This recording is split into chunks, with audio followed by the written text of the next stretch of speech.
আজকে হচ্ছে আপনাদের সর্বপ্রথম ক্লাস। তো আজকে ফার্স্ট ক্লাসে কিছু রুলস এর ব্যাপারে আমি বলে দিতে চাই। অনলাইনে ক্লাস করাটা যেমনটা সহজ, ঠিক তেমনটা অনেকটা কঠোর হয়ে পড়ে যদি সকলে মিলে সেটার প্রতি ভালো করে নজর না দেওয়া হয়। তো প্রথমত আমি বলে নিতে চাই যে অনলাইন ক্লাসে আমার ক্লাস করতে হলে কিছু রুলস আপনাকে অবশ্যই ফলো করতে হবে। সর্বপ্রথম যে রুলসটা হচ্ছে সবার মাইক অফ থাকতে হবে, সকল মাইক অফ। আর এখনো পর্যন্ত যাদের মাইক অন আছে আমি চাই সকলে নিজ দায়িত্বে মাইক গুলো অফ করুন তাড়াতাড়ি। সবাই ফলো করুন এন্ড মাইক গুলো অফ করুন, ঠিক আছে? সকলে মাইক অফ করুন। এটা হচ্ছে 1 নাম্বার রুলস, যে মাইক আপনাদের অফ থাকতেই হবে। আমি এখান থেকে অফ করে দিচ্ছি। আর দেন হচ্ছে আপনি অযথা মাইক অন করবেন না, ঠিক আছে? অযথা মাইক অন করার কোনো প্রয়োজন নাই। আমি কোনো বিষয় নিয়ে ক্লাস করাচ্ছি, মানে অলরেডি এটা নিয়ে কথাবার্তা চলতেছে, তখন সময়ে যদি আপনার কোনো প্রশ্ন থাকে, আপনার কোনো কিছু বলার থাকে, তাহলে আপনাদের ওখানে একটা অপশন আছে, দেখেন রাইস হ্যান্ড, ঠিক আছে? রাইস হ্যান্ড নামক একটা অপশন আছে, সেই অপশনটাতে আপনি ক্লিক করবেন। সেই অপশনটাতে ক্লিক করলে আমার এখানে নোটিফিকেশন চলে আসবে। দেন আমি আপনাকে কথা বলার সুযোগ করে দিব। আর ক্লাস চলাকালীন সময়ে যদি কোনো প্রশ্ন মনের ভিতরে জাগে, তাহলে আপনি চাইলে ওটাকে নোটও করে রাখতে পারেন। আপনি একটা হাতের সামনে একটা আলাদা খাতা নিয়ে, যে আমি এটা নোট করে রাখলাম, পরবর্তীতে আপনি আমাকে জিজ্ঞাসা করতে পারেন। এন্ড আপনি চাইলে যদি সংক্ষিপ্ত প্রশ্ন হয় সাধারণত মেসেজ করতে পারেন, এখানে মেসেজের অপশন আছে। মেসেজ করলে আমি ক্লাস মধ্যবর্তী অবস্থানে আমি এটার রিপ্লাই দিয়ে দিব। আমি আবারও বলতেছি, সবার মাইক অফ থাকতে হবে, হুটহাট মাইক অন করা যাবে না। যদি আমি যখন কোন টপিক নিয়ে কথা বলবো, সেই টপিকের উপর যদি কারো কোনো প্রশ্ন থাকে, তাহলে একটু অপেক্ষা করবেন, আমি সকলকে প্রশ্ন করার সুযোগ দিব। আর ঠিক তখন ওইখান থেকে রাইস হ্যান্ড নামক অপশনে ক্লিক করবেন। কেননা দেখেন এখানে প্রায় আপনারা অনেকগুলো মানুষ আছেন, আপনারা যদি সবাই হুটহাট করে প্রশ্ন করা শুরু করেন, তাহলে কি হবে যে আপনাদের এটা একটা বিশৃঙ্খলা সৃষ্টি হয়ে যাবে, আপনাদের বুঝতে সমস্যা হবে, আমারও বোঝাতে সমস্যা হবে। আর ক্লাসের মাঝখানে হঠাৎ করে কেউ মাইক অন করে বলবেন না আমার প্রশ্ন আছে, এতে কি হয়, আমাদের ক্লাস করার সময়টাতে ব্যাঘাত ঘটে। ওকে, এই জিনিসগুলো আপনাদের ফলো রাখতে হবে। হ্যাঁ, ইমতিয়াজ ভাই বলেন। স্যার, জানতে চাচ্ছিলাম আমাদের আজকে যে ক্লাসের রেকর্ড করা হবে এটা কি আমাদের ফেসবুকে দেওয়া হবে কিনা, ফেসবুক গ্রুপে দেওয়া হবে কিনা? জি জি দেওয়া হবে, জি দেওয়া হবে। Okay.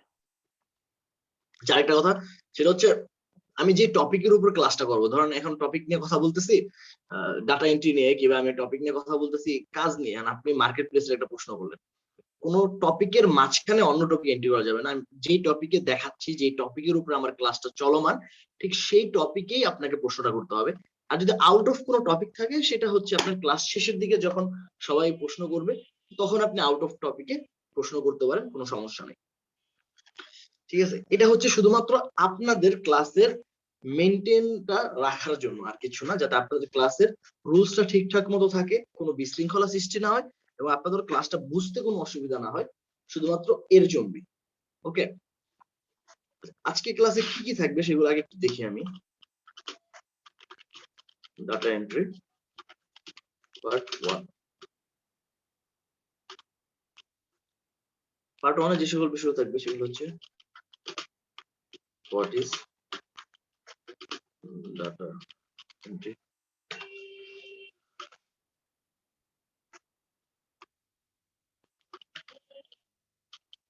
various type data entry works, তারপর হচ্ছে মার্কেট প্লেস, দেন হচ্ছে আপনার এখানে থাকবে হচ্ছে গুগল শপস। আচ্ছা, সর্বপ্রথম আপনাদের যে বিষয়টা খেয়াল রাখতে হবে, যে আপনারা কোন টপিকের উপরে শিখতে আসছেন। আপনার যে টপিকটা হচ্ছে সেটা হচ্ছে ডাটা এন্ট্রি। ওকে, এই ডাটা এন্ট্রির কাজটা কি এবং ডাটা এন্ট্রি কিভাবে কাজ করে, কোন কোন ধরনের কাজ এই ডাটা এন্ট্রির উপরে আছে, এই সকল বিষয়গুলা দেখাতে হবে। আমি এর আগে একটু কথা বলে নিতে চাই, সেটা হচ্ছে যে আপনাদের এই টপিকে, মানে মোবাইলে এই ব্যাপারে কাজ করাগুলো নিয়ে সবচেয়ে বেশি যে কাজটা হয়, সেগুলো হয় হচ্ছে মার্কেট প্লেসে। মার্কেট প্লেস, বড় ধরনের একটা মার্কেট প্লেস থাকে। মার্কেট প্লেস সম্বন্ধে একটু ধারণা দিচ্ছি আপনাদের, যে বড় ধরনের একটা মার্কেট প্লেস থাকে, সেখানে আপনারা আপনাদের আমি আপনাদের বোঝানোর জন্য বলছি যে আপনারা আপনাদের মোটামুটি একটা নিজের একটা প্রোফাইল ক্রিয়েট করে রাখবেন, সেখান থেকে বিভিন্ন বাইরের কাস্টমাররা আসে, কাস্টমাররা এসে দেন আপনাকে সেখান থেকে অর্ডার করতে। এটাই হচ্ছে মার্কেট প্লেস। ঠিক আছে, একটা বড় ধরনের বাজার যেখানে আপনি একটা দোকান খুলে রাখতেছেন, কাস্টমার আসতেছে, পছন্দ হলে আপনাকে অর্ডার করতেছে, এমন একটা বিষয়। তো সেই কারণে এইভাবেই আপনাদের প্রসেসিংটা চালানোর জন্য আপনাদের কিছু যোগ্যতা অর্জন করা প্রয়োজন, যে সকল যোগ্যতার ভিতরে এবং মোবাইলে সহজে কাজ করার একটা যোগ্যতার অন্যতম নাম হচ্ছে ডাটা এন্ট্রি। এবার আমরা একটু জানবো যে আসলে ডাটা এন্ট্রি কি, এটা আসলে বিষয়টা কি। ডাটা এন্ট্রি বলতে, ডাটা বলতে কোনো তথ্য বা উপাত্তকে বোঝায়। ডাটা বলতে কোনো তথ্য বা উপাত্তকে বোঝায়, এবং এন্ট্রি বলতে এটাকে লিপিবদ্ধ করা বোঝায়। ডাটা বলতে কোনো তথ্য বা উপাত্তকে বোঝায়, এবং এন্ট্রি বলতে সেটাকে লিপিবদ্ধ বা লেখা এটাকে বোঝায়। তো একদম সর্বোপরি যদি আমি বলি তাহলে হচ্ছে কোনো তথ্য বা উপাত্তকে কোথাও লিখে রাখাকে ডাটা এন্ট্রি বলে। ওকে, ডাটা এন্ট্রি বলে। এই ক্ষেত্রে এই ডাটা এন্ট্রির এই অবস্থানটাতে আপনার এমনও হবে যে অনেক সময় আপনি যখন ক্লায়েন্টের সাথে কাজ করবেন, এটা অনেক পরের বিষয়, তবে আগে বলার কিছু রিজন আছে, আমি সেগুলো রিজন গুলো পরে বলবো, আগে একটু বলি যে এই কাজের ক্ষেত্রে অনেক সময় এমনটা হয় যে ক্লায়েন্ট আপনাকে বলতে পারে আপনি আমার পিসিতে ঢুকে কাজ করেন, এমনটা অনেক সময় ঘটে থাকে। তো সেই সময়টাতে যাতে আপনাদের কোনো সমস্যা না হয়, দ্যাটস ওয়াই আমি আপনাদেরকে পিসি এবং মোবাইল উভয়েই দেখাবো, মানে যে কাজটা আমি পিসিতে দেখাবো ঠিক সেম কাজটা আমি মোবাইলেও দেখাবো, যাতে আপনারা উভয় দিকেই দক্ষতা অর্জন করতে পারেন।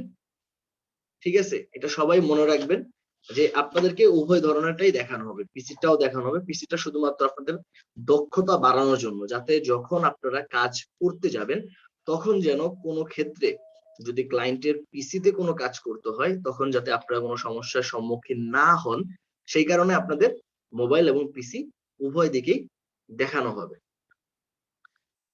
তো এই কথাটা বলার কারণই হচ্ছে আমি পিসিতেও দেখাবো, মোবাইলও দেখাবো। তো এখন ক্লাসটা পিসিতে করাচ্ছি, তো কেউ যদি মনে করেন যে আসলে মোবাইল কোর্স পিসিতে কেন দেখাইতে, এইসব ধরনের কোনো সমস্যা, কোনো প্রশ্ন যাতে আপনাদের ভিতরে না জাগে, সেই কারণে এই কথাগুলো আমি একটু আগে বলে নিচ্ছি, যাতে আপনারা বুঝতে পারেন ক্লিয়ারলি। তো আমি যেটা বলতেছিলাম যে আসলে ডাটা এন্ট্রি কি, কি আসল বিষয়। এই যে দেখেন আমি কিন্তু এখানে কিছু কথা লিখছি, তাই না? এখানে কিছু লেখালেখি করছি। এই লেখালেখিটা করছি এটা কিসের উপরে? আপনাদের ক্লাস সম্পর্কিত, তাই না? এটা কিন্তু একটা তথ্য। এই তথ্যটা আমি আপনাকে দিলাম। কি তথ্য দিলাম? যে আজকের কি ক্লাসটা হবে। এই তথ্যটা আমি আপনাকে দিলাম যে আজকের ক্লাসে এই বিষয়গুলো থাকবে। এই তথ্যটা আমি আপনাকে দিলাম। এই তথ্যটা যে আমি এখানে লিখলাম, এটাও কিন্তু এক ধরনের ডাটা এন্ট্রি। এটাও এক ধরনের ডাটা এন্ট্রি, মানে এই তথ্যটা আমি এখানে লিখছি, মানে লিপিবদ্ধ করে রাখছি। এটাও ডাটা এন্ট্রি। ডাটা এন্ট্রি বলতে একদম সহজ ভাষায় যদি বলি, কোনো কিছু লেখালেখি করাকে ডাটা এন্ট্রি বোঝায়। কোনো কিছু লেখালেখি করা, জাস্ট আমি লেখালেখিটা করলাম, এটাকে ডাটা এন্ট্রি বলে। এই ডাটা এন্ট্রি ধারাই বিভিন্ন বড় বড় কোম্পানি তারা তাদের সময় বাঁচানোর জন্য কি করে, আপনার আমার মতো ফ্রিল্যান্সারদের হায়ার করে, যারা এই কাজের জন্য দক্ষ, তাদেরকে তারা হায়ার করে কিংবা ভাড়া করে কিছু অর্থের বিনিময়ে দিয়ে তারপর তাদেরকে তারা এই কাজগুলো করায় আনে। ঠিক আছে, এই হচ্ছে ডাটা এন্ট্রির বিষয়গুলো। এখন আমরা দেখবো যে আসলে ডাটা এন্ট্রির কত ধরনের কাজ আছে। ডাটা এন্ট্রি কিন্তু টপিক অনেক বড়। এই যে আমি ডাটা এন্ট্রি বিষয় সম্পর্কে একটু বুঝালাম, এটা নিয়ে কারো কোনো কোয়েশ্চেন আছে কিনা, যে স্যার আমি এটা আসলে একটু বুঝতে পারি না কিংবা কি আসে বিষয়, যদি থাকে তাহলে বলতে পারেন। এই ডাটা এন্ট্রি কি, এই যে জিনিসটা আমি বললাম, এটা নিয়ে যদি কারো কোনো কোয়েশ্চেন থাকে তাহলে বলতে পারেন।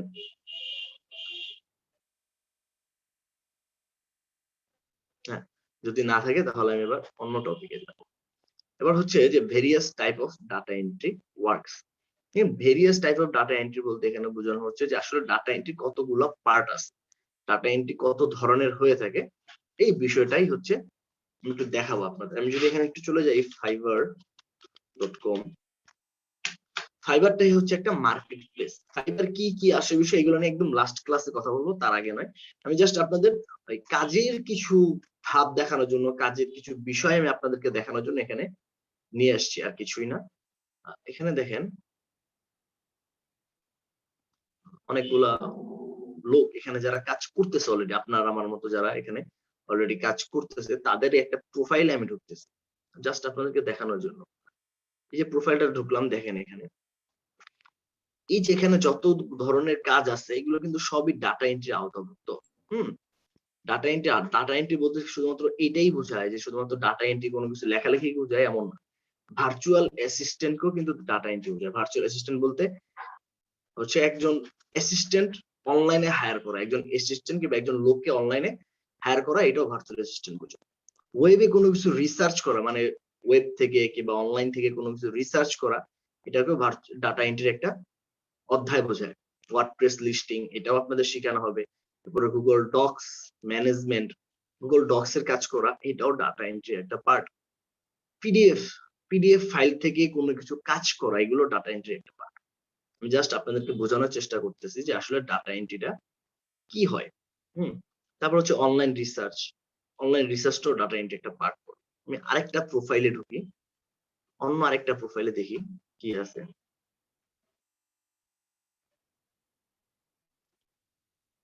আমি জাস্ট এখান থেকে একটু সার্চ করি। স্যার একটা প্রশ্ন ছিল স্যার।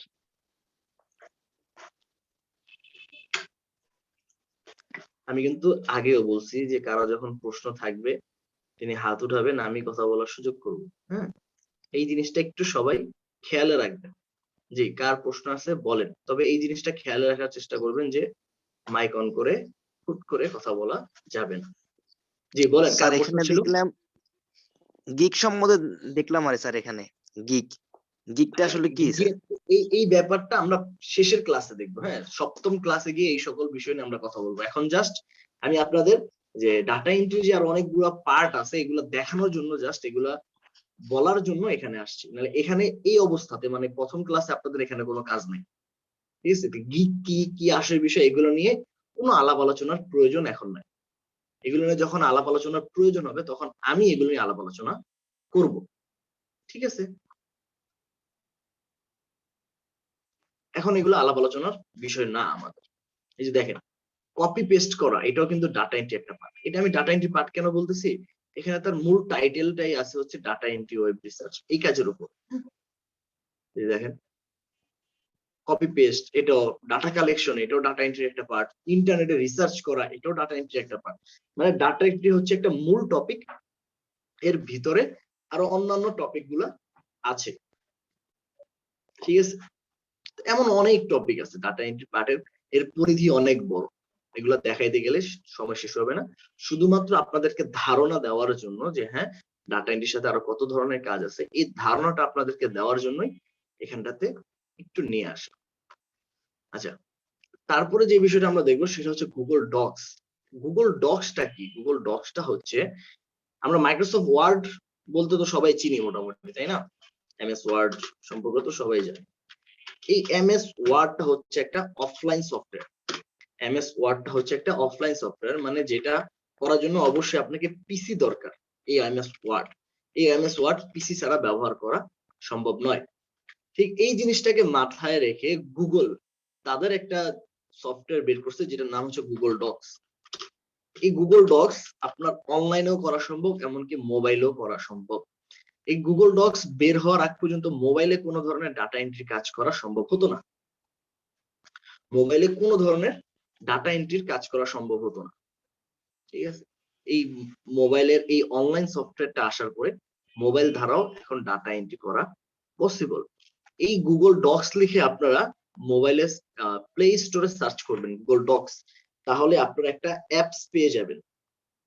গুগল ডক্স নামক একটা অ্যাপস পেয়ে যাবেন, সেই অ্যাপসটা দ্বারা আপনারা কাজ শুরু করবেন।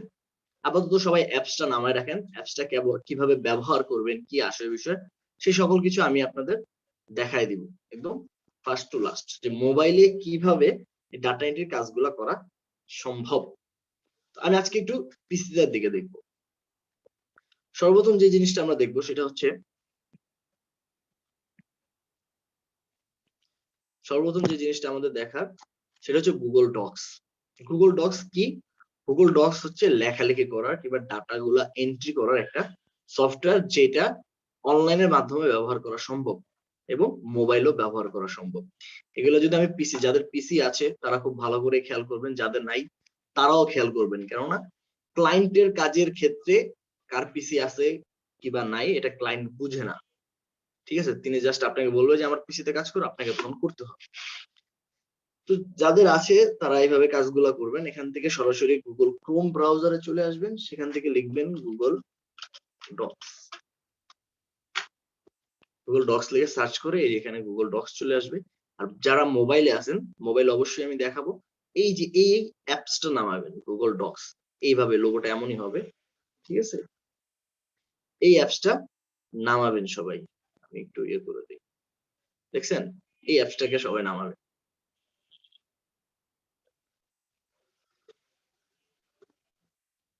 এখানে গুগল ডক্স চলে গেলাম,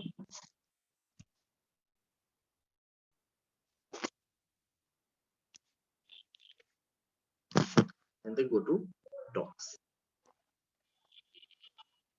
এটা হচ্ছে একটা অনলাইন সফটওয়্যার যেটার মাধ্যমে আপনারা এই লেখালেখি জিনিসগুলা করতে পারবেন এবং আরো কিছু বিষয়ের উপরে কাজ করতে পারবেন। এমএস ওয়ার্ড মানে মাইক্রোসফট ওয়ার্ড এবং গুগলের ভিতরে কিছু পার্থক্য আমি আপনাদেরকে আগে বলতে চাই। এমএস ওয়ার্ডে আপনাদের অনেক অ্যাডভান্স কাজ করা পসিবল। এমএস ওয়ার্ড যাদের পিসি আছে, যারা এমএস ওয়ার্ডে আগে থেকে কাজ করছেন কিংবা এর সম্পর্কে জানেন, তারা এই জিনিসটা জেনে নেবেন যে এমএস ওয়ার্ডে অনেক আপডেটেড মানে অনেক অ্যাডভান্স কাজ করা পসিবল, যে সকল কাজগুলো গুগল ডক্সে করা পসিবল না। গুগল ডক্সে শুধুমাত্র বেসিক কাজগুলো হয়, যে সকল কাজ দ্বারা বেসিক ডাটা এন্ট্রি গুলা করা সম্ভব, মানে অনলাইনে কিংবা মোবাইলে যে সকল কাজগুলা করা সম্ভব, ঠিক ওই কাজগুলোই আপনারা এখানটাতে করতে পারবেন। বুঝতে পারতেছেন আমার কথা সবাই? ঠিক ওই কাজগুলোই আপনারা এই গুগল ডক্স থেকে করতে পারবেন। আজকে আমরা এই গুগল ডক্স এর কাজগুলাই শিখবো প্রথম দিকে। আচ্ছা, আমি যে কথা বলতেছি, আমার কথা বুঝতে কিংবা কোনো অংশে কারো কোনো সমস্যা হচ্ছে? সবাই কথা বলতে পারেন এখন, সমস্যা নেই, জি না স্যার, পারমিশন দিচ্ছি। কারো কোনো ঠিক সমস্যা আছে। হচ্ছে স্যার। কিনা, কোনো প্রবলেম নেই। বুঝতে পারতেছেন কিনা, এমন কোনো প্রবলেম হচ্ছে কি? জি না স্যার, হচ্ছে না। না স্যার, কোনো সমস্যা নাই। আচ্ছা ঠিক আছে, ক্লিয়ার স্যার। এবার সবাই মাইক অফ করে দেন। এবার সবাই মাইক অফ করে দেন। ভাইয়া একটা কথা বলার ছিল, সবাইরে বলেন যে এখন এসএমএস দিতে বারণ করেন, কারণ এখন ক্লাস হচ্ছে। আমি গ্রুপে পরে অ্যাড করে দিব সবাইরে। সবাই তো বুঝাই উচিত এই ব্যাপারটা যে এখন ক্লাসে আছে সবাই, এখন এসএমএস দেয়া কি লাভ, সবাই বুঝাই উচিত। এটা বলা, এটাও যদি বলা লাগে তাহলে আমি কি বলবো বলেন? সবার এমনিতেই বোঝা উচিত যে এখন ক্লাসে আছে, এখন এসএমএস দেওয়ার দরকার নেই। এটা যদি বলে দিতে হয় তাহলে কি হবে? আচ্ছা ঠিক আছে, সবাই মাইক অফ করে দেন। দেখেন যেটা বলতেছিলাম যে আমরা এখন আছি গুগল ডক্স। গুগল ডক্সে আগে এখানে কিছু পরিচিতি আগে করাই দিই। এই যে উপরে যে অংশে একটা লিংক দেখা যাচ্ছে, তাই না, এই যে লিংকটা দেখা যাচ্ছে, এটাকে বলা হয় সার্চ বার। এটাকে বলা হয় সার্চ বার। উপরে যে লিংক দেখা যাচ্ছে এটাকে বলা হয় সার্চ বার। তারপরে এখানটা থেকে বলা হয় স্ট্যাটিক বার। আমি এগুলোর নাম কেন বলতেছি, কেন অনেক সময় আমি কিন্তু বলবো না যে এই যে এখানটাতে তাকান, এই যে এখানে, এভাবে বলবো না, আমি জাস্ট কিন্তু এটার নাম বলবো যে স্ট্যাটিক বার কিংবা সার্চ বার, এইসব নামগুলো বলবো, যে সকল নামগুলো জানা আপনাদের জন্য জরুরি। ঠিক আছে, এটাকে বলা হয় স্ট্যাটিক বার। আমি এটাকে একটু ইয়ে করাই দিই।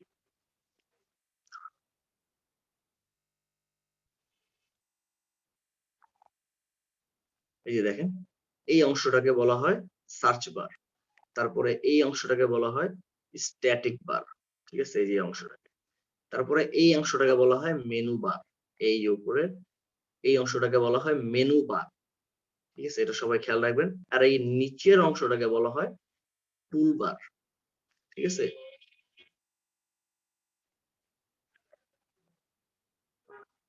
এই অংশটাকে বলা হয় টুল বার। এই যে এখানে পুরোটা এইভাবে যেটা পুরোটা গেছে, এই পুরোটাকে বলা হয় টুল বার। ওকে, এন্ড নিচের এই যে যে জায়গাটা আছে, এই যে এতটুকু, এই যে 1 2 3 4 5 6, এই যে লেখাটা 6 7, এটাকে বলা হয় রুলার। হ্যাঁ, এটাকে বলা হয় কি রুলার। এই জিনিসগুলো সবাই মনে রাখবেন, কেননা এইগুলোর কাজ আছে কিংবা অনেক সময় আমি নিজেই এগুলোর কিন্তু নাম ব্যবহার করব, জাস্ট এই নামগুলো বলবো, এই নামগুলো বলার সাথে সাথে আপনাদের বুঝে নিতে হবে। দ্যাটস ওয়াই এইসব জিনিসের নামগুলো বলে দিলাম। আরেকটা বিষয় হচ্ছে, এই যে আমরা যে খালি জায়গাটা দেখতে পাচ্ছি, যে দেখছেন এতটুকু জায়গায় একটা শেপ দেখা যাচ্ছে কিন্তু, তাই না? দেখেন নিচের অংশ দেখা যাচ্ছে, এটাকে বলা হয় ডকুমেন্ট। এইটাকে বলা হয় ডকুমেন্ট। সবাই মনে রাখবেন এই বিষয়টা, এটাকে বলা হয় কি ডকুমেন্ট। এগুলো হচ্ছে কম্পিউটারের ভাষা। এটা কেন ব্যবহার করলাম? এটা ব্যবহার করার অন্যতম কারণ হচ্ছে যে আপনারা অনেক সময় দেখতে পাবেন যখন মার্কেট প্লেসে যাবেন, তখন তখন ক্লায়েন্টের সাথে কথা বলেন, তখন ক্লায়েন্ট কিন্তু আপনাকে বলবে না যে গুগল ডক্স, এমন করে নাও বলতে পারে, তখন জাস্ট ডকুমেন্ট বলবে। ডকুমেন্ট কি এই ভাষাটা আপনাদের জানা দরকার, ডকুমেন্ট কাকে বলে এই জিনিসটা আপনাদের জানা দরকার। এই জিনিসটাকে বলা হয়, এই যে খালি ব্ল্যাঙ্ক পেজটাকে দেখা যাচ্ছে এটাকে বলা হয় ডকুমেন্ট। এটা সবাই মনে রাখবেন। তারপরে এখানে দেখেন এটা এটা হচ্ছে নাম ব্যবহার করা সম্ভব।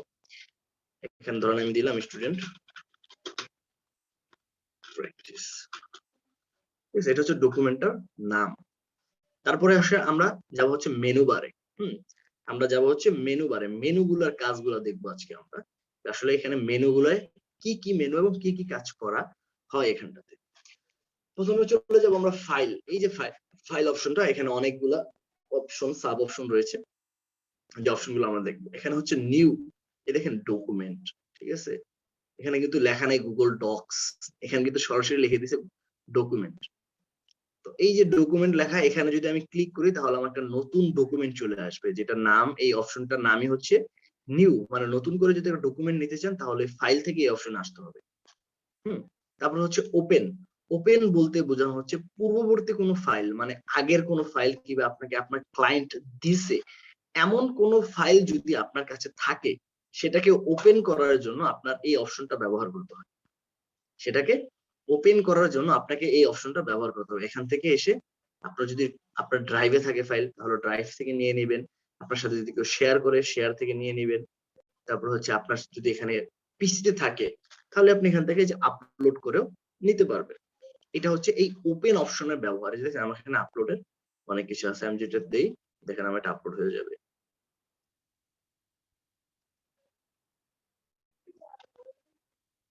দেখেন আমার এটা চলে আসছে, দেখছেন?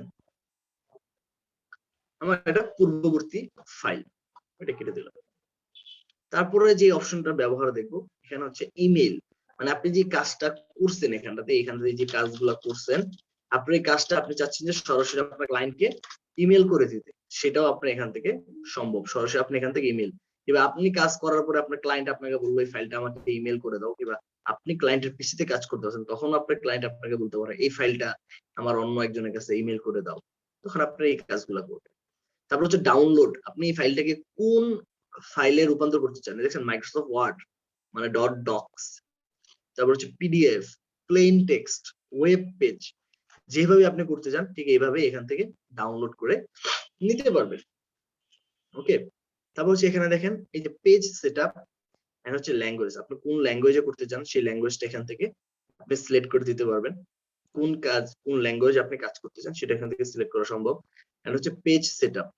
পেজ সেটআপ হচ্ছে যে আপনি পেজটাকে কিভাবে সেটআপ করতে চান, ঠিক আছে? পোর্ট্রেট হবে না ল্যান্ডস্কেপ হবে, হোল ডকুমেন্ট হবে না অন্য কিছু হবে, এখানে পেপার সাইজ কি হবে, A4 হবে নাকি লেটারের স্টাইল হবে, নাকি কোন স্টাইল হবে, এটা এখান থেকে আপনার কাজ শুরু করার আগে যে ক্লায়েন্ট যেভাবে বলবে ঠিক ওইভাবে এখান থেকে সিলেক্ট করে শুরু করতে পারবে। এইগুলো আপনাদের ফাইল মেনুর ব্যবহার। দেন হচ্ছে আপনাদের এডিট মেনু।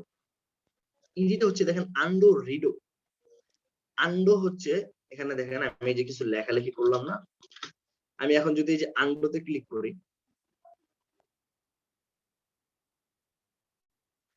আমি যদি এখান থেকে এই যে আন্ডোতে ক্লিক করি, দেখেন আমার লেখাটা কিন্তু আগের লেখাতে পরিবর্তন হয়ে গেছে। মনে করেন যে আমি এখন কিছু লিখতেছি, আমার হাতে চাপ পড়ে আরেকটা কয়েকটা শব্দ বেশি আসে বলবো, তাই না? এইভাবে যদি আমি ডিলেট চাপ দিয়ে ধরে তাহলে অনেকখানি চলে যেতে পারে, দেখছেন কত বেশি চলে গেছে।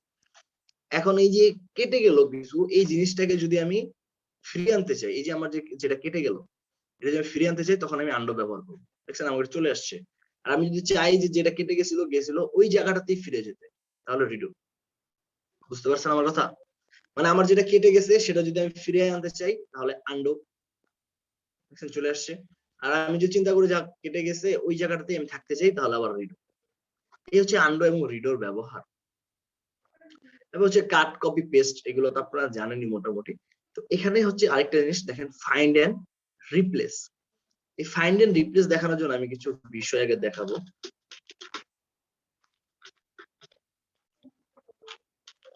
সবাই এই বিষয়টা ভালো করে খেয়াল করবেন। এটা বোঝানোর জন্য আপনাদের একটা উদাহরণ দিতে চাই।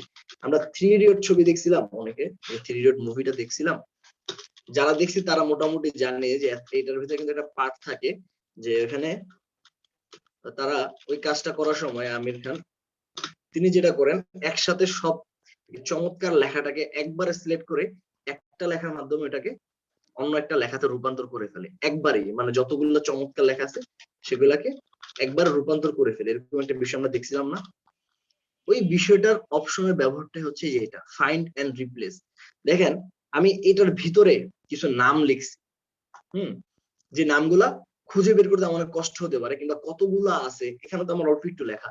আপনার এমন হতে পারে একটা পেজে অনেক লাইন থাকে, 1000ও লাইন থাকতে পারে, ঠিক না? তো 1000টা লাইন একটু একটু করে তো প্রতিটা লাইন খুঁজে আপনার সম্ভব নাও হতে পারে একটা শব্দের জন্য। সেক্ষেত্রে আপনি কি করতে হবে, এখানে দেখেন আমি জাস্ট এখানে লিখবো, এই যে লেখাটা লিখলাম, জাস্ট যে নামটা আমি খুঁজতেছি, লেখাটা লেখার সাথে সাথে কিন্তু এখানে আমার যতগুলা এই নাম আছে সবগুলা কিন্তু সিলেক্ট হয়ে গেছে, দেখতে পাচ্ছেন? মানে যতগুলা এই নাম যতগুলো আছে সবগুলো কিন্তু এখানে সিলেক্ট। এই দেখেন আমি এখানে কি লিখছি, শাকিল, শাকিল শাকিল শাকিল শাকিল শাকিল, সবগুলো চলে আসছে যতগুলো থাকবে। এটা হচ্ছে ফাইন্ড, মানে আমি এখানে খুঁজে বের করলাম এখানে কয়টা আছে আমার এই লেখা, 5টা আছে, আমি খুঁজে বের করলাম। এখন আমি চাচ্ছি যে শাকিলকে আমি এই ধরনের যে জব্বার এটা দ্বারা রূপান্তর করব, মানে যতগুলো শাকিল লেখা আছে সবগুলো শাকিল এখন জব্বার হয়ে যাবে, একবারে চেঞ্জ। এখানে দেখেন আমি জাস্ট রিপ্লেস অল যদি দেই, এখন কিন্তু আর শাকিল নাই, এখন আছে কি সব জব্বার। এই যে দেখেন আমি যদি জাস্ট দেখাই, দেখছেন এখন আবার সব জব্বার হয়ে গেছে, একবারেই সবগুলো কিন্তু আমি সিলেক্ট করে ফেলতে পারছি। এবার জব্বারকে যদি চাই যে আমি অন্য কোনো নামে চেঞ্জ করে দেবো, দেখেন চেঞ্জ হয়ে গেল, ঠিক আছে? এখন কিন্তু আবার জব্বার নাই, এখন আবার সব করিমে চলে আসছে, দেখছেন? নাই, এটাই হচ্ছে ফাইন্ড এন্ড রিপ্লেস এর ব্যবহার। একটা পেজে আপনি কোনো একটা শব্দ ভুল লিখছেন, লেখার পরে যখন ক্লায়েন্ট দেখলো যে তুমি এই শব্দটা তো ভুল লিখছো, এন্ড ক্লায়েন্ট দেখলো অনেক জায়গায় এই লেখাটা ভুল, একই শব্দ অনেক জায়গায় ভুল, তখন আপনি কি করবেন, এই একটা একটা করে দেখবেন, একসাথে সবগুলো সিলেক্ট করে একটু একটু করে দেখতে পারবেন। ঠিক আছে, দেখেন এভাবে দিলে নেক্সট দিলে দেখা যায় যে কতগুলো আছে, যে নেক্সট যখন দিচ্ছি দেখেন একটা একটা করে কিন্তু ঘুরতেছে, এক একটা লেখা কিন্তু যাচ্ছে, দেখতে পাচ্ছেন? তো এইভাবেই আপনি ফাইন্ড এন্ড রিপ্লেস এর ব্যবহার করতে পারেন। ওকে, এইগুলো আপনার ফাইন্ড এন্ড রিপ্লেস এর ব্যবহার। দেন হচ্ছে এখান থেকে ভিউ অপশনটাতে চলে যাব। ভিউ অপশনে তেমন কোনো কাজ নাই, তবে এখানে একটু কাজ হচ্ছে এই যে রুলারের কাজটা। রুলারের কাজটা কি, রুলার হচ্ছে এই যে দেখেন এই জায়গাটা থেকে আমার লেখাটা শুরু হচ্ছে, তাই না? এই অংশ থেকে আমি চাইলেই এই ভিতরের অংশটুকু ব্যবহার করতে পারতেছি না, ঠিক আছে? কিংবা আমি চাইলে এই যে এই লেখাটার বাইরে দেখেন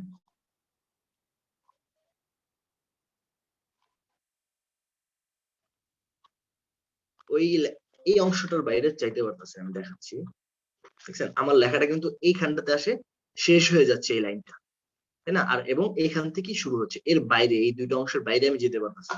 ঠিক এই দুইটা অংশের এই যে উপরটাতে খেয়াল করেন, ঠিক এই দুইটা অংশের এই যে উপরটাতে খেয়াল করেন, দাঁড়ান দেখাচ্ছি, এই যে একটা পার্ট এন্ড হচ্ছে এই একটা পার্ট, এই দুইটা অংশে খেয়াল করেন, দুইটা অংশে দুইটা অ্যারো চিহ্ন আছে। এই যে অ্যারো চিহ্ন এবং 1 2 3 4 এটাকেই বলা হয় রুলার।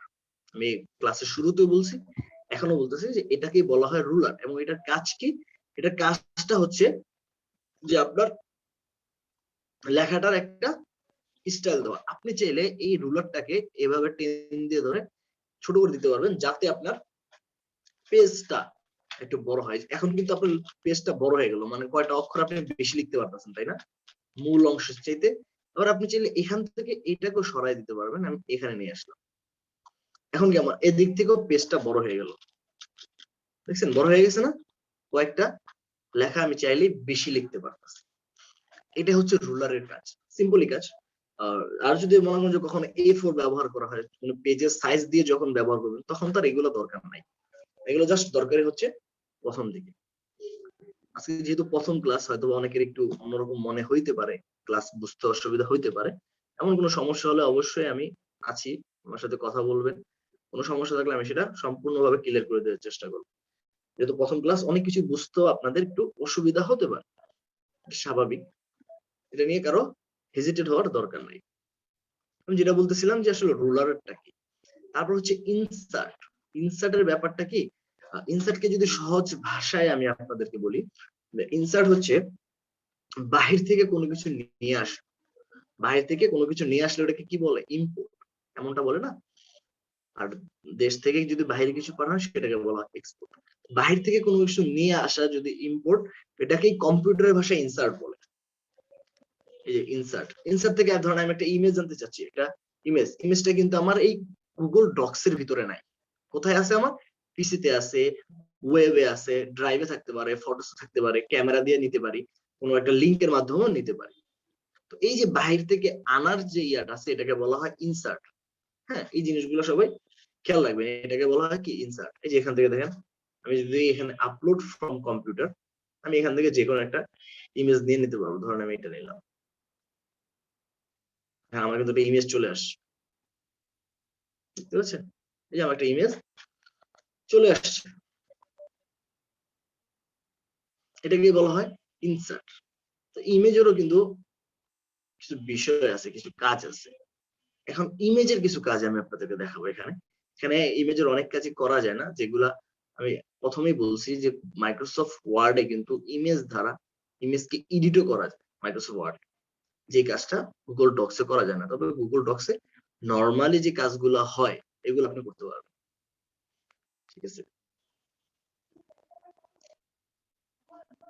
একটা জিনিস খেয়াল করেন, আমি কিন্তু এই ইমেজটাকে এখান থেকে সরাতে পারতেছি না, দেখেন, ঠিক আছে?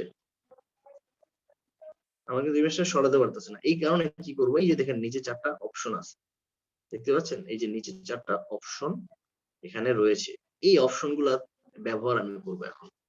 এই অপশন গুলো ব্যবহার করে, এগুলো শুধুমাত্র ইমেজের জন্য, এই অপশন গুলো শুধুমাত্র ইমেজের জন্য প্রযোজ্য, অন্য কোনো ক্ষেত্রে কিন্তু এই অপশন গুলো আসবে না। আমি এখান থেকে জাস্ট এই যে অ্যাডজাস্টমেন্টে ক্লিক করবো, অ্যাডজাস্টমেন্ট দ্বারা আপনি এখানে কিছু কিছু কাজ করতে পারবেন, যেমন কালার গুলো একটু হালকা পাতলা অ্যাডজাস্টমেন্ট করতে পারবেন, দেখছেন? কালার গুলো একটু হালকা পাতলা অ্যাডজাস্টমেন্ট করতে পারবেন, তারপরে সেখান থেকে ব্রাইটনেস বাড়াতে পারবেন,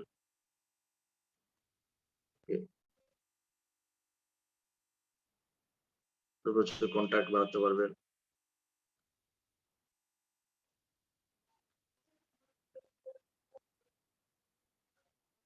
এটা হচ্ছে অ্যাডজাস্টমেন্ট, ঠিক আছে? তারপর এখান থেকে দেখেন সাইজ রোটেশন, এখান থেকে আপনি চাইলে ইমেজটা সাইজ চেঞ্জ করে দিতে পারবেন, height with scale, height scale. তারপর হচ্ছে এখান থেকে টেক্সট র্যাপিং। টেক্সট র্যাপিং বিষয়টা কি? টেক্সট র্যাপিং বিষয়টা হচ্ছে, এখন দেখেন এখান থেকে এই যে লেখার যে অপশনটা আছে না, এই অংশটা একটু ভালো করে সবাই বোঝার চেষ্টা করবেন, এই অংশের কাজ কিন্তু থাকে অনেক সময়। হ্যাঁ, এখন যদি আমি লেখালেখি করি আমার কিন্তু ইমেজের বাইরে চলে যাবে লেখাটা, দেখেন, মানে ইমেজের উপরেও যাবে না, আবার ইমেজের এই ডান দিক, এই যে এই ডান দিক এখানেও আসবে না, এই লেখাটা কোথায় থাকবে, ইমেজের উপরে এবং ইমেজের নিচে, দেখছেন? মানে ইমেজের উপরে এবং ইমেজের নিচে লেখাটা থাকবে, লেখাটা কিন্তু অন্যদিকে আমার যাবে না। আমি যদি চাই যে আমার এই লেখাগুলা ইমেজের এই ডান দিকেও আসুক, মানে আমরা দেখি না অনেক সময় পত্র পত্রিকায় যে আমার একটা ইমেজ, তাদের একটা পেজের ভিতরে একটা ইমেজ থাকে, ইমেজের চারদিকে সুন্দর করে লেখাগুলো থাকে, এমনও কিন্তু দেখি। সেই জিনিসটাকেই বলা হয় আপনার ইনলাইন। আমি যখন এই ইনলাইনে ক্লিক করব, এই যে এখানে ক্লিক করব, এখন দেখেন আমার লেখাগুলা সব দিকেই যাবে, ঠিক আছে? এখন আমার লেখাগুলো সব দিকেই যাবে, কোনো সমস্যা নাই। তারপর আবার এখান থেকে আরেকটা অপশন দেখেন, এখানে হচ্ছে বিহাইন্ড টেক্সট। বিহাইন্ড টেক্সট হচ্ছে, দেখেন টেক্সটটা কিন্তু ইমেজের উপরে চলে আসছে, দেখছেন? ইমেজের উপরে কিন্তু আমার টেক্সট গুলা চলে আসছে, খেয়াল করতে পারতেছেন কি আপনারা? এই যে দেখেন লেখাগুলো কোথায় চলে আসছে, ইমেজের উপরে। এখন কিন্তু ইমেজটা যে কোনো জায়গায় আমি নিতে পারতেছি, এই যে দেখেন সম্পূর্ণ লেখাগুলা কিন্তু আমার ইমেজের উপরে। এটাকে বলা হয় বিহাইন্ড টেক্সট। আমি যদি আবার এখান থেকে ইন ফ্রন্ট অফ টেক্সট দেই, তাহলে কি হবে, আমার ইমেজটা উপরে চলে আসবে, লেখাগুলো নিচে চলে যাবে, দেখছেন? আমার লেখাগুলো তো নিচে চলে গেছে একবারে। এখানে এটা হচ্ছে বিহাইন্ড টেক্সট, মানে লেখাগুলো উপরে থাকবে, ইমেজটা নিচে থাকবে। এন্ড এখানে হচ্ছে ইন ফ্রন্ট অফ টেক্সট, মানে ইমেজটা উপরে থাকবে, লেখাগুলো নিচে চলে যাবে। ওকে, এটাকেই বলা হয় ইমেজের টেক্সট র্যাপিং। এটা সবাই মনে রাখবেন, এটাকে বলা হয় টেক্সট র্যাপিং। এই জিনিসটাই আপনাদের একটু বেশি দরকার পড়বে, আর কোনোটাই অতটা দরকার পড়বে না। ইমেজের উপরে কিছু লেখা, আমরা অনেক সময় দেখি কিন্তু জল ছাপার মতো একটা বিষয় থাকে, তাই না? সেই জল ছাপার মতো বিষয়টাই হচ্ছে এমনটা। ওকে, আচ্ছা আপনার এই যে এই জায়গাটা, এটা মনে হয় একটু টাফ লাগলো আপনাদের কাছে নাকি? একটু বলেন তো, এই অপশনটাতে দেখালাম ইমেজ ইনসার্টের ইমেজের টেক্সট র্যাপিংটা, এটা নিয়ে কি কারো কোনো কনফিউশন আছে কিনা, কোনো প্রশ্ন থাকলে বলতে পারে।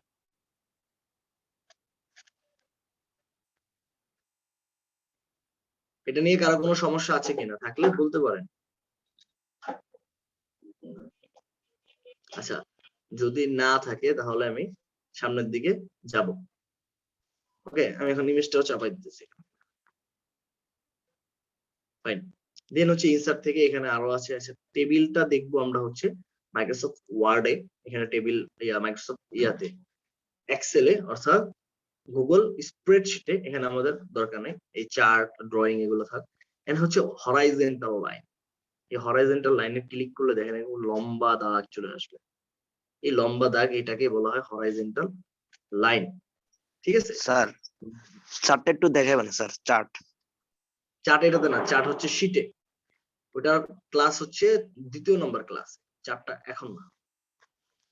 চার্ট বানানোর জন্য কিছু রুলস আছে, ঠিক আছে, সেগুলো সহ চার্ট দেখাবো, সমস্যা নেই। দেন হচ্ছে এখানে এই যে ডেট, আপনারা চাইলে যে কোনো একটা ডেটের এখানে বসাতে পারবেন। আমরা অনেক সময় দেখছি যেখানে আমি একটা ডেটের অধ্যায় বসালাম, কিন্তু এখানে এই ডেট গুলা এভাবে বসান। আপনি চাইলে আবার ওইভাবে লিখতে পারবেন, যেমন এখান থেকে ডাইরেক্ট লেখা যায় ডিসেম্বর 15, 2021। এইভাবে না বসিও আপনি চাইলে সরাসরি এখান থেকে লিখে দিতে পারবেন, এখান থেকে সরাসরি টাইমটা বসাই দিতে পারবেন। দেন হচ্ছে এখান থেকে স্পেশাল ক্যারেক্টার। স্পেশাল ক্যারেক্টার কি? স্পেশাল ক্যারেক্টার বলতে বোঝানো হয় বিভিন্ন সাংকেতিক চিহ্ন। সাংকেতিক চিহ্ন মানে বুঝুন তো, এই যে দেখছেন, এই যে সিম্বল, বিভিন্ন ধরনের চিহ্ন দেখা যাচ্ছে না এখানে, এগুলাকেই বলা হয় হচ্ছে স্পেশাল ক্যারেক্টার। এই জিনিসগুলো আসলে ততটা একটা বেশি ব্যবহৃত হয় না, তারপরও যদি প্রয়োজন হয় এটা সবাই খেয়াল রাখবেন। এটাকে বলা হয় স্পেশাল ক্যারেক্টার কিংবা সিম্বল। এখান থেকে অনেক ধরনের আছে, অনেক অনেক ধরনের এখানে সিম্বল আছে, যত ধরনের দরকার এখান থেকে পেয়ে যাবে। দেন হচ্ছে এখান থেকে ইকুয়েশন, এটা সম্ভবত ম্যাথের জন্য ব্যবহৃত হয় বেশিরভাগ, ম্যাথ জিনিসটা আপনাদের মোটামুটি নাই, ঠিক আছে, দ্যাটস ওয়াই এটা প্রয়োজন মনে করি। ওকে, দেন দেখেন এখান থেকে এই যে ওয়াটারমার্ক, এই যে ওয়াটারমার্ক দেখেন, আমি এখানে যদি একটা ইমেজ ব্যবহার করে দিই, যে কোনো একটা ইমেজ দিয়ে দিলাম, আমরা অনেক সময় দেখি না যে যে কোম্পানির জিনিস, সেই কোম্পানির খুব বড় একটা ইয়ে থাকে, লোগো থাকে, তার উপরে লেখাটা থাকে, এমন কিন্তু আমরা অনেক দেখছি এই পর্যন্ত। ঠিক ওই জিনিসটাই হচ্ছে এটা।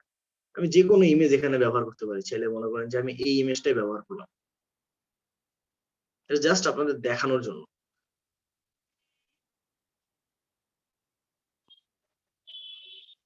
দেখেন এই যে এটা হচ্ছে সে ওয়াটারমার্ক। এখন এখান থেকে আপনি এটার উপরে যা ইচ্ছে লেখেন, কোনো সমস্যা নেই। এটাকে বলা হয় ওয়াটারমার্ক, মানে আপনার কোম্পানির একটা বড় ইমেজ কিংবা কোম্পানির লোগো ইমেজটা এখানে জাস্ট থাকবে, আর কিছু না, কোম্পানির জাস্ট লোগো ইমেজটা থাকবে, এটাকে বলা হয় ওয়াটারমার্ক। তারপরে এখান থেকে আরো আছে, দেখেন page number, header and footer. Header and ফুটারে আমরা যাব। দেন হচ্ছে হেডার এন্ড ফুটার। হেডার জিনিসটা যদি বোঝাতে চাই, দেখেন এখানে আমি চলে যাচ্ছি দা ডেইলি স্টার।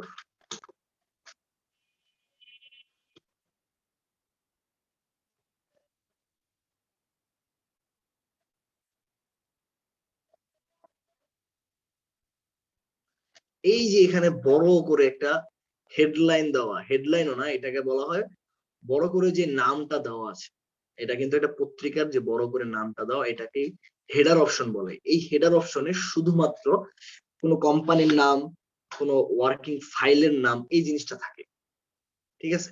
এখানে ক্ষেত্র এই যে আপনারা চাইলে ইনসার্ট থেকে কিংবা এখান থেকে সরাসরি এখান থেকে সরাসরি এই যে উপরের এই অংশটাতে ডাবল ক্লিক করলে চলে আসতে পারবেন, কিংবা এই যে ইনসার্ট থেকে এই যে হেডারে ক্লিক করলে এই উপরে চলে আসবে। ধরেন আমি এখানে লিখলাম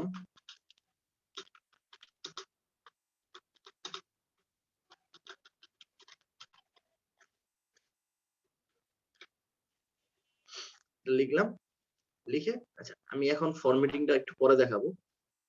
আমি এটা বড় করতেছি, এই বিষয় নিয়ে কারো কোনো কনফিউশন রাখেন না, আমি জাস্ট দেখানোর জন্য আপনাদের। এই যে বড় করে যে লেখাটা লিখলাম, এটা হলো হেডার।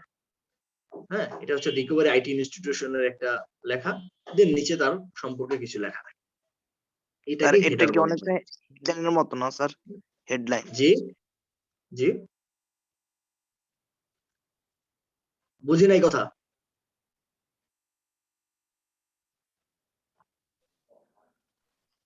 স্যার কথা বুঝি হেডলাইনের নাই। মতো। জি, হেডলাইনের মতো, তবে হেডলাইন হচ্ছে লেখার মাঝখানেও থাকে, কিন্তু হেডার একটাই থাকে। ঠিক আছে, বড় করে যে জিনিসটা থাকে এটা হেডার একটাই থাকে, কিন্তু হেডলাইন লেখার মাঝখানে। যেমন দেখেন, আমি চাইলে এই লেখাটাও, যেমন আমি এখান থেকে দেখাই, এই যে এখানে এই যে লেখাটা, student files complaint of the sexual harassment during exam against, এটাও কিন্তু একটা হেডলাইন। এই যে এখানে বড় করে লেখাটা, এটাও কিন্তু একটা হেডলাইন। এই রিলিভ বাংলাদেশের গণতন্ত্র ফিরিয়ে আনার মির্জা ফখরুল, এই লেখাটাও কিন্তু একটা হেডলাইন। কিন্তু এটা কিন্তু একটা জায়গায় ব্যবহার করা হয়, যে দ্য ডেইলি স্টার, এই লেখাটা এটা কিন্তু একটা জায়গায় ব্যবহার করা হয়, এটা হচ্ছে সবার উপরে। তাই এটাকে বলা হয় হেডার। হেডলাইন তো অন্য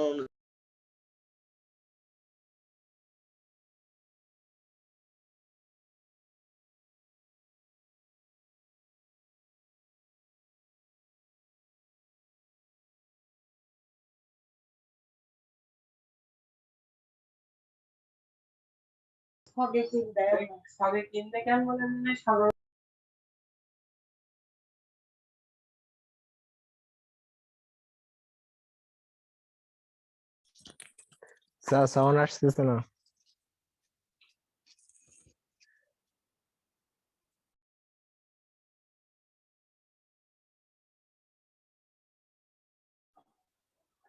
স্যার সাউন্ড শোনা যায় না? জি স্যার, এখন শোনা যাচ্ছে স্যার। এখন শুনতে পাচ্ছেন? আমার মাঝখানে একটা ফোন চলে আসছিল, আমি মোবাইল দিয়ে আপনাদের সাথে কথা বলতেছি, তো তাই হঠাৎ করে ফোনটা চলে আসলে তো কথাটা অফ হয়ে যায়। যাই হোক, সমস্যা নেই। দেখেন কম শোনা যায়? যেটা বলতেছিলাম, যে কম শোনা যাবে না, ঠিকই শোনা যাবে, সমস্যা নাই। অফ রাখেন, আপনারা সবাই মাইক অফ রাখেন। এখন ক্লিয়ার আমার কথা? একটু জানান তো সবাই, কথা ক্লিয়ার কিনা? হ্যাঁ শোনা যায়, শোনা যায়। জি স্যার শোনা যাচ্ছে, হ্যাঁ বাট স্যার। সাউন্ড একটু কম আসতেছে। হ্যাঁ এখন ক্লিয়ার। হ্যাঁ এখন ঠিক ক্লিয়ার। আছে, সবাই মাইক অফ করে দিন। আর কাউকে বলতে হবে না, ধন্যবাদ। তো যেটা আমি বলতেছিলাম সেটা হচ্ছে যে হেডার অপশনটার কথা। হেডলাইন দেখেন, এখানে হেডলাইন চাইলে আমি এই লেখাটাকেও, এই যে এই লেখাটাকে আমি চাইলে হেডলাইন বানাতে পারবো, কিন্তু এটার মতো হবে না। এই যে দেখেন এখান থেকে নরমাল টেক্সট, এই যে টাইটেল, এই যে দেখেন হেডলাইন, হেডিং 1, এই যে লেখাটা বড় হয়ে যাবে, মানে এটা একটা হেডার এরকম হেডলাইনের মতো হয়ে যাবে। তবে হেডার অপশন একটাই থাকবে সম্পূর্ণ লেখাটার ভিতরে, যেখানে আপনার বড় করে কোম্পানির নাম, ঠিক আছে, নাম হতে পারে কোম্পানির নাম, বড় করে কোনো বিষয়বস্তুর উপরে এক লাইন থাকতে পারে। তবে হেডলাইনটা অন্য ক্ষেত্রে ব্যবহার, হেডলাইনটা হচ্ছে ডকুমেন্টের মাঝখানেই ব্যবহার হবে, তবে হেডার, ওই হেডারের ওই অপশনটাতেই ব্যবহার করতে হবে, আর ওই অপশনটাতে ব্যবহার করার জন্যই এটাকে বলা হয় হেডার। ঠিক আছে, এমডি আলাউদ্দিন ভাই বলেন। স্যার আগের এমডি, মতো কথা ক্লিয়ার শোনা যাচ্ছে না। আচ্ছা ঠিক আছে, একটু দাঁড়ান,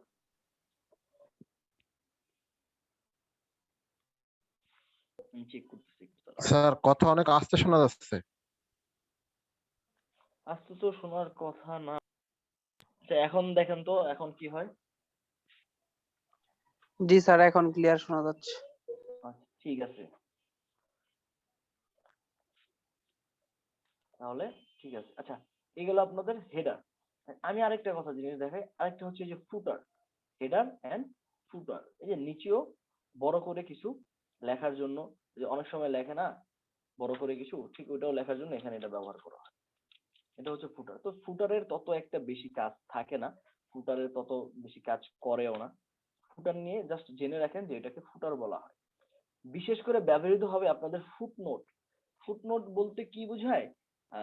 আমরা অনেক সময় দেখছি, আমরাই নিজেরা যখন লেখালেখি করতাম, ধরেন পরীক্ষার খাতায় যখন আমাদের একটা প্রশ্নের উত্তর এই পেজটাতে শেষ হতো না, আমরা অপর পেজে যাওয়ার আগে কি করতাম, ওইখানে লিখে দিতাম PTO, তাই না? এই জিনিসটা হচ্ছে যে ফুটনোট। এখানে আপনি চাইলে কোনো কিছু লিখে দিতে পারবেন, কোনো বিশেষ দ্রষ্টব্য, ওই সকল বিষয়গুলো লেখার জন্য ফুটনোট ব্যবহার করা হয়। আপনার ফুটনোট দেখলেই হয়ে যাবে। ওকে, দেন হচ্ছে আপনাদের এখান থেকে দেখেন ব্রেক, পেজ নাম্বার। পেজ নাম্বারটা হচ্ছে পেজের নাম্বার দেওয়ার যে বিষয়টা, এটাই হচ্ছে page number. And page break হচ্ছে যে আপনারা যদি লেখার মাঝখানে চান কোনো লেখাকে স্টপ করে দিয়ে নতুন একটা পেজে যাওয়ার জন্য, ধরেন আমি এখান থেকে আমি লেখাটাকে অন্য একটা পেজে নিয়ে যাব এই অপশনটা থেকে, তাহলে এখান থেকে এই যে সরাসরি যদি ব্রেকে ক্লিক করি, এই যে দেখেন পেজ ব্রেক হয়ে গেল, আমার লেখাটা অপর একটা পৃষ্ঠা কিন্তু চলে আসছে, উপরেও আছে নিচেও কিছু চলে আসছে। এটাকে বলা হয় পেজ ব্রেক। মানে ওই পেজে আর লেখালেখি করবো না, আমি অপর পেজে চলে আসলাম, এই পেজটা এখানে স্টপ থাকলো, এটাকে বলা হয় পেজ ব্রেক। দেন হচ্ছে লিংক। লিংকের বিষয়টা একটু বোঝাতে হলে এখানে আবার চলে আসতে হবে। ধরেন আমি এখানে আসি একটু,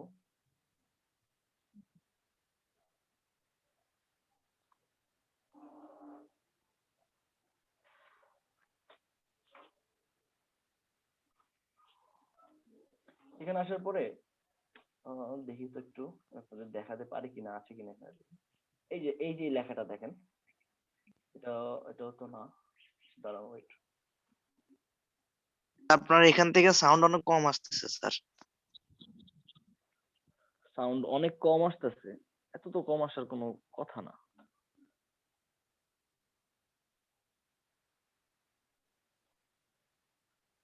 আচ্ছা, এই যে এখানটাতে দেখেন, এখানটাতে ফলো করেন, এই যে এইখানটাতে, এই যে দেখেন এখানে রাজনীতি লেখা, দেখতে পাচ্ছেন? এই যে রাজনীতি লেখা, আমি গোল করে দিয়েছি কিন্তু, এই যে রাজনীতি লেখা, এই লেখাটার উপরে যদি আমি ক্লিক করি, এই যে লেখাটার উপরে যখন আমি ক্লিক করব, আমাকে দেখেন অন্য একটা পেজে কিন্তু নিয়ে যাচ্ছে। যখন এই লেখাটাতে আমি ক্লিক করছি, অন্য একটা পেজে নিয়ে যাচ্ছে, দেখেন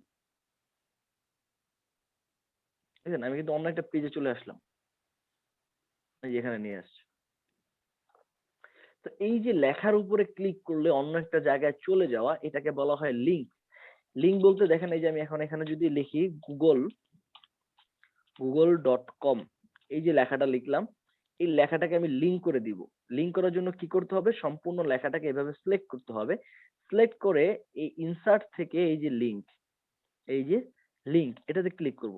ক্লিক করলে এখানে আমি জাস্ট এটাকে অ্যাড করে দিব, হয়ে গেল আমার লেখাটা লিংক। আমি যেখানে google.com না লিখে অন্য কিছু যদি লিখি, ধরেন আমি এখানে লিখলাম ওয়েব লিখে এটাকে লিংক করে দিব, কি লিখে? মনে করুন গুগলের সাথে লিংক করে দিব, যে ইনসার্ট, এখান থেকে লিংক করে দিলাম কার সাথে? গুগলের সাথে। এই লেখাটার উপরে যদি কেউ ক্লিক করে, এই লেখাটার উপরে যদি কেউ প্রেস করে, সে সরাসরি কোথায় চলে যাবে? গুগলে চলে যাবে। এটাকে বলা হয় লিংক অপশন।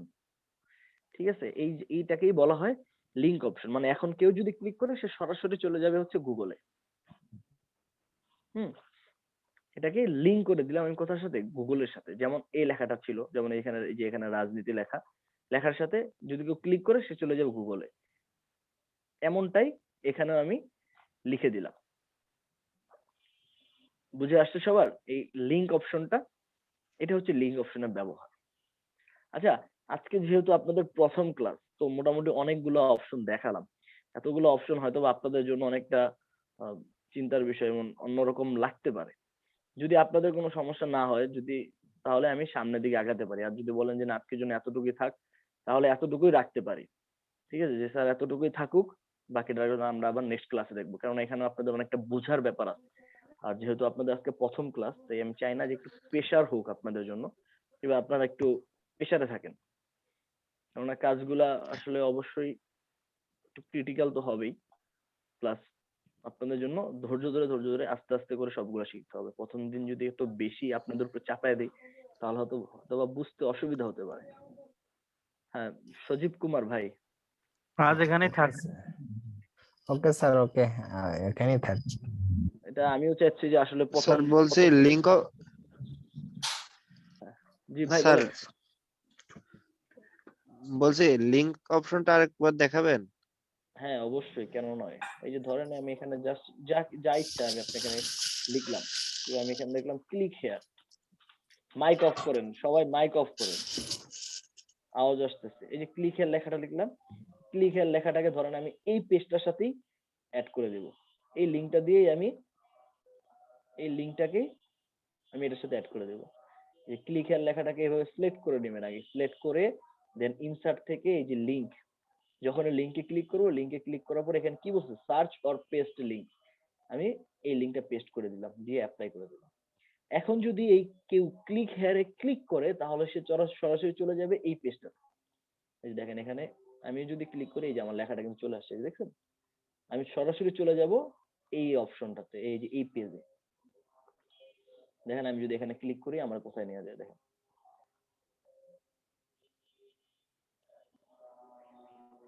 এটাই হচ্ছে লিংক অপশনের ব্যবহার।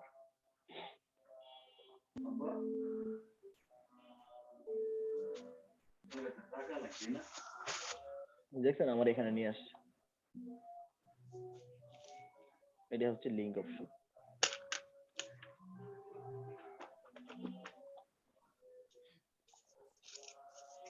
বুঝতে পারছেন সজীব ভাই? বুঝতে পারছি ভাই, হ্যাঁ হ্যাঁ বুঝতে পারছি। হ্যাঁ, আর কেউ যদি কারো কোনো ধরনের প্রশ্ন থাকে বলে। হ্যাঁ, এমডি আখের ভাই স্যার বলেন। আমরা গুগল ডক্সে যা কিছু লিখলাম স্যার, এটা কি কিভাবে এমডি সেভ? আখির ভাই, এমডি হ্যাঁ হ্যাঁ আখির। ভাইয়া, হ্যাঁ হ্যালো হ্যাঁ, আখের এমডি স্যার, আখির বলছিলাম। ভাই বলেন। ওই যে হচ্ছে যে সার্চ বার গুলোর নাম বলেন প্লিজ, আরেকবার বলবেন। হ্যাঁ অবশ্যই ভাই। সার্চ বার, আচ্ছা, স্ট্যাটিক বার, ক্লাসের এগুলো। রুলসটা, এই যে ক্লাসের রুলসটা যদি ভুলে যান তাহলে কিন্তু চলবে না। অন্য সবাই ক্লাসের রুলস আকারে আছে, আপনি কিন্তু ক্লাসের রুলসের বাইরে চলে যেতেছেন, যেটা একদমই শোভনীয় নয়। আপনাকে ক্লাসের রুলস মেনে করতে হবে। সবাই যেভাবে হাত উঠায় অপেক্ষা করতেছে, আপনাকে এভাবেই অপেক্ষা করতে হবে। এই যে এক এক করে যখন প্রশ্ন করতেছে, এক এক করে যখন সবার প্রশ্নের উত্তরগুলো আমি দিতেছি, এটা কিন্তু যারা প্রশ্ন করতেছে তাদের জন্য বুঝতে সুবিধা হচ্ছে, এবং অন্য যারা আছেন তারাও ভালোভাবে বুঝতে পারতেছেন যে সে কি প্রশ্ন করতেছে এবং এই প্রশ্নের উত্তর কি আসতেছে, তাই না? শুধুমাত্র এই প্রশ্ন যে একজনের জন্য এমন কিন্তু না, এটা সকলের জন্যই। দেখবেন যে এখান থেকে এই প্রশ্ন থেকে অনেক সময় আপনাদের নিজেদের প্রশ্নেরও অ্যান্সার চলে আসবে। ওকে, হ্যাঁ তো হ্যাঁ এটা সুন্দরভাবে রিল্যাক্স করে শোনার চেষ্টা করবেন। আচ্ছা, ভাইয়া কি বলছিলেন যেন? সার্চ বার, এগুলা এই যে উপরের যে অংশটা আছে, এই যে এটাকে বলা হয় সার্চ বার। সার্চ বার, ওকে। দেন এই যে হ্যাঁ, অপশনটা আছে ফাইল, এডিট, ভিউ, ইনসার্ট, এগুলাকে বলা হয় মেনু বার। এগুলাকে বলা হয় মেনু বার। Menu bar. আর এই যে অপশন গুলা, অ্যাপস, জিমেইল, ইউটিউব, ম্যাপস, এগুলোকে বলা হয় স্ট্যাটিক বার। এটাকে বলা হয় স্ট্যাটিক বার। এন্ড এই যে এখান থেকে আন্ডো, রিডো, তারপরে এই যে এখানে নরমাল টেক্সট, এরিয়াল, এগুলা দেখা যাচ্ছে, এগুলাকে বলা হয় টুল বার। এগুলাকে বলা হয় টুল বার। আর এই যে এখানে 1 2 3 4 5 6 7, আর এখানে দেখা যাচ্ছে, এগুলোকে বলা হয় রুলার। এটাকে বলা হয় রুলার। ঠিক আছে ভাই? জি ঠিক আছে। আচ্ছা, ইমতিয়াজ হোসেন ভাই বলেন। স্যার আমরা ডকুমেন্টে যা কিছু লিখলাম আমরা এটাকে কিভাবে সেভ করব স্যার? আচ্ছা, গুড কোয়েশ্চেন। এখানে সেভ করা লাগে না, গুগল ডক্সে কোনো কিছু সেভ করতে হয় না। এই এখানটাতে ফলো করেন, এই যে আমার মাউসটা দেখতে পাচ্ছেন না সবাই, এই জায়গাটাতে ফলো করেন সবাই। আমি যা কিছু লিখলাম দেখেন অটোমেটিক কি লেখা উঠছে, সেভিং, সেভ টু ড্রাইভ। আপনি যা লিখবেন প্রতি সেকেন্ডে প্রতিটা লেখা আপনার গুগল ড্রাইভে হয়ে যাবে। প্রতিটা লেখা আপনার গুগল ড্রাইভে চলে যাবে, প্রতিটা লেখা যা লিখবেন। দেখছেন সেভিং, সেভ টু ড্রাইভ। মানে আপনি এখানে যে জিমেলটা ব্যবহার করবেন, আপনার এখানে তো জিমেল লাগবে, যে আমার এখানে কি জিমেল, একটা গুগল অ্যাকাউন্ট আছে, এই যে গুগল অ্যাকাউন্টে আপনার এটা সেভ হয়ে যাবে। ওখানে ড্রাইভ আছে, গুগল ড্রাইভ, গুগল ড্রাইভে আপনার এটা সেভ হয়ে যাবে অটোমেটিক, কিচ্ছু করতে হবে না আপনার। আর এখানে এই কাজের এইটাই মজা, যে আপনি যখন কাজ করবেন এখানে বারবার সেভ করার কোনো প্রয়োজন নাই। হুট করে যদি কারেন্টও চলে যায় তাতেও কোনো সমস্যা নেই, আপনি কাজ করতে পারবেন। পরবর্তীতে এখান থেকে আপনার এটা চালু হবে। স্যার আরেকটি প্রশ্ন ছিল এই সব প্রসঙ্গে স্যার। হ্যাঁ স্যার বলেন। আমরা গুগল ডক্স এর যে ডকুমেন্ট আমরা যা কিছু লিখলাম, আমরা চাচ্ছিলাম এই পেজটাকে, এই ডকুমেন্টটাকে এমএস ওয়ার্ডে নিয়ে যাওয়ার জন্য স্যার। তখন তাহলে কিভাবে এমএস করবো স্যার? ওয়ার্ড ওপেন করতে হবে, এটাকে ডাউনলোড এখান করে থেকে নেবেন আগে, ডাউনলোড করে দেন এমএস ওয়ার্ডে গিয়ে ওই ওপেন যেভাবে দেখালাম ঠিক ওই ওপেনের মাধ্যমে ওপেন করে নেবেন, তাহলে হয়ে যাবে। আগে এখান থেকে ডাউনলোড করে নেবেন, এই যে ফাইল অপশন, এখান থেকে এই যে ডাউনলোড, এই যে মাইক্রোসফট ওয়ার্ড, এমএস ওয়ার্ড, এটা দিয়ে ডাউনলোড করে নেবেন। দেন ওই মাইক্রোসফট ওয়ার্ডে ঢুকে এই যে ওপেন অপশন পাবেন, ওখানে ওই ওপেন লেখাটা পাবেন, ওপেন থেকে ওপেন করে নিলেই হয়ে যাবে। বুঝতে পারছেন? বুঝতে পারছেন আমার কথা ইমতিয়াজ ভাই? স্যার আগে তাহলে ডাউনলোড করতে হবে, আগে শুরুতে আর করতে হবে জি, ডাউনলোড, আগে তারপরে ওপেন ডাউনলোড, করতে হবে। জি আগে ডাউনলোড করে তারপর ওপেন করতে হবে। আচ্ছা, মিশ বাহুর রহমান ভাই বলেন। ভাইয়া এটা কি এই যে মোবাইলের জন্য গুগল ডক্স হ্যাঁ, ডাউনলোড মোবাইলের করতে হবে অপশন তো প্লে আমি স্টোর দেখাই থেকে? দিব। হ্যাঁ, মোবাইলের অপশনটাও দেখাই দিব, এটা নেক্সট ক্লাসে আমি মোবাইলের অপশনটাও দেখাই দিব, সমস্যা নেই। আমি দুইটাই দেখাইতেছি। উভয় দেখানোর অন্যতম কারণ হচ্ছে যে মার্কেট প্লেসে যখন কাজ কাম শুরু করবেন তখন আপনাদের অনেক সময় ক্লায়েন্টের সাথে পিসিতে কাজ করতে হয়। দ্যাটস ওয়াই আমি এই কারণে দুইটা অপশনই আপনাদের দেখাই দিচ্ছি, ঠিক আছে, যাতে আপনারা পিসি হোক কিংবা মোবাইল উভয়টাতেই আপনারা কাজ করতে পারেন। এটা ক্লায়েন্টের হোক নিজের হোক যখনই হোক, তখনই যাতে এই কাজগুলো আপনারা করতে পারেন, এই কারণে আমি আপনাকে উভয় ধরনেরই দক্ষতা প্রদান করতেছি। ঠিক আছে? জি ভাই, ঠিক আছে। জি, ধন্যবাদ। হ্যাঁ, এমডি আখের ভাই বলেন। হ্যাঁ, আমি হচ্ছে যে ফোনে অ্যান্ড্রয়েড অ্যাপটা ডাউনলোড করে নিয়েছি, গুগল অ্যাপ, গুগল ডকটা। আচ্ছা ঠিক আছে, ডাউনলোড করে রাখেন, ওটা নেক্সট ক্লাসে আমি দেখাই দেবো, ওটা সবাই ডাউনলোড করে রাখবেন। হ্যাঁ, নেক্সট আচ্ছা ক্লাসে আচ্ছা, ওটার থ্যাংক ইউ। ব্যবহারটা দেখাই দেবো। এখানে এই টুলবারের ব্যবহারটা এখনো দেখানো বাকি আছে আপনাদের, এই টুলবারের সম্পূর্ণ ব্যবহারটা নেক্সট ক্লাসে দেখাবো, প্লাস মোবাইলও দেখাই দিব এটা। ঠিক আছে? আচ্ছা, হ্যাঁ। ঠিক আছে জি। অন্য আর কেউ যদি কারো কোনো ধরনের প্রশ্ন থাকে তাহলে বলতে পারেন,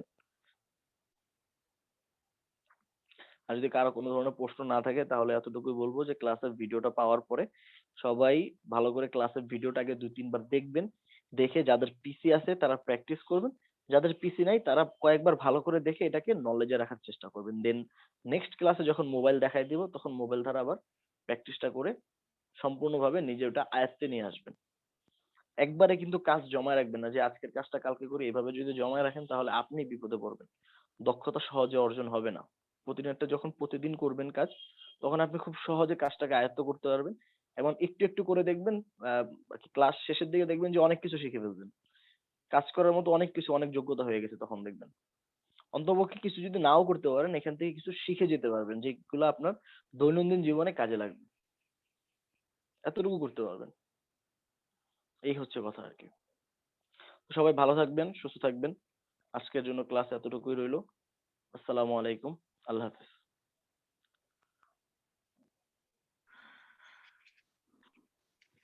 হ্যালো স্যার, স্যার আপনার হ্যাঁ বলেন। কন্ট্যাক্ট নাম্বারটা দিয়ে দেন স্যার। আমার কন্টাক্ট নাম্বার দেওয়ার দরকার নাই, আমাকেও মেসেজ, ভালো কথা মনে করছেন, আমাকে মেসেঞ্জার একটু অ্যাড করে দিন, ঠিক আছে? নীল প্রজাপতি ম্যাডাম, আমাকে মেসেঞ্জার অ্যাড করাই দিন, ঠিক আছে? আপনার আইডিটা বলেন। এখানে যে পোস্টের নিচে আমাকে কমেন্ট করছেন সেই পোস্টটা আমি করছি আমার ফেসবুক আইডির দ্বারা, সেই পোস্টে ওই আচ্ছা, ইয়াতে এটা আমাকে মেসেজ দিলেই হবে। ওকে ওকে। আসসালামু নীল আলাইকুম। প্রজাপতি আপা আমাকে একটু অ্যাড করে নিন। ওইখানে সবাই কমেন্ট আমাকে করুন, এখানে আমি আবার সবাইকে বলে দিচ্ছি, এখানে আমি পোস্টটা আমাকে করছি, আমার আইডি অ্যাকসেপ্ট করতে পোস্টে হবে আর সবাই, হ্যাঁ ওই করতে পারবো। পোস্টটা দেখে সবাই ওনাকে কমেন্ট মেসেজ করেন, তাহলেই অ্যাড করে দিন। ফ্রেন্ড রিকোয়েস্ট ঠিক আছে, অ্যাকসেপ্ট করতে হবে তো। সবাই ভালো থাকেন, সুস্থ থাকেন, আসসালামু আলাইকুম। ফ্রেন্ড রিকোয়েস্ট আসলে আপা